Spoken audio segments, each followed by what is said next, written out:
Hi hello friends, welcome back to our channel granny's kitchen. Tomato పల్లీ చట్నీని చాలా టేస్టీగా ఎలా ప్రిపేర్ చేసుకోవాలో చూద్దాం. ఎప్పుడు బ్రేక్ఫాస్ట్ లోకి పల్లీ చట్నీ ఏం ప్రిపేర్ చేసుకుంటారు చెప్పండి. ఈసారి ఈ చట్నీ ప్రిపేర్ చేసుకోండి, చాలా టేస్టీగా ఉంటుంది. ఎన్ని దోశలు ఎన్ని ఇడ్లీలు తింటున్నారో మీకే లెక్క ఉండదు. డెఫినెట్ గా ట్రై చేయండి. వీడియోలోకి వెళ్లే ముందు పల్లీల్లో ఏం హెల్త్ బెనిఫిట్స్ ఉన్నాయో చూసేయండి. ఇక్కడ ఒక ప్యాన్ తీసుకుని 2 to 3 table spoons oil add చేసుకోండి. ఆయిల్ బాగా హీట్ అయిన తర్వాత ఒక కప్పు పల్లీలు యాడ్ చేసుకుని మీడియం ఫ్లేమ్ లో చక్కగా ఫ్రై చేసుకోండి. హై ఫ్లేమ్ లో పెట్టేస్తే పల్లీలు ఒక దగ్గర ఏగి ఒక దగ్గర ఏగకుండా ఉంటుందన్నమాట.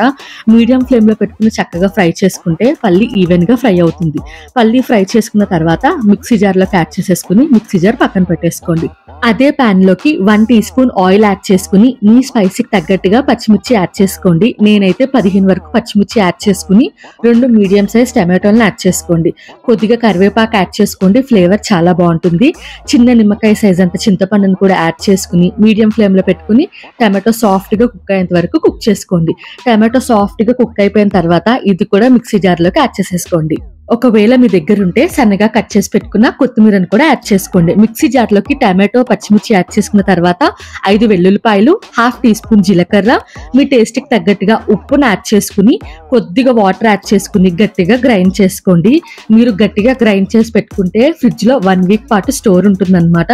నేను స్టోర్ చేసుకోవట్లేదు కాబట్టి పల్చగానే గ్రైండ్ చేసుకుని మిక్సింగ్ బౌల్ లోకి యాడ్ చేసేసుకుంటున్నాను. ఇప్పుడు పోపు ఎలా వేసుకోవాలో చూద్దాం. ఒక ప్యాన్ తీసుకుని అందులోకి 2 to 3 table spoons oil add చేసుకోండి.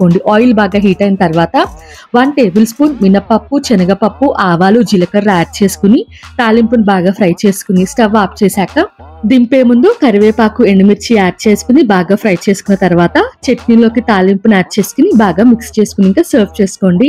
చాలా టేస్టీగా ఉంటుంది. డెఫినెట్ గా ట్రై చేయండి. ఎప్పుడు పల్లీ చట్నీ ఏం తింటారు చెప్పండి.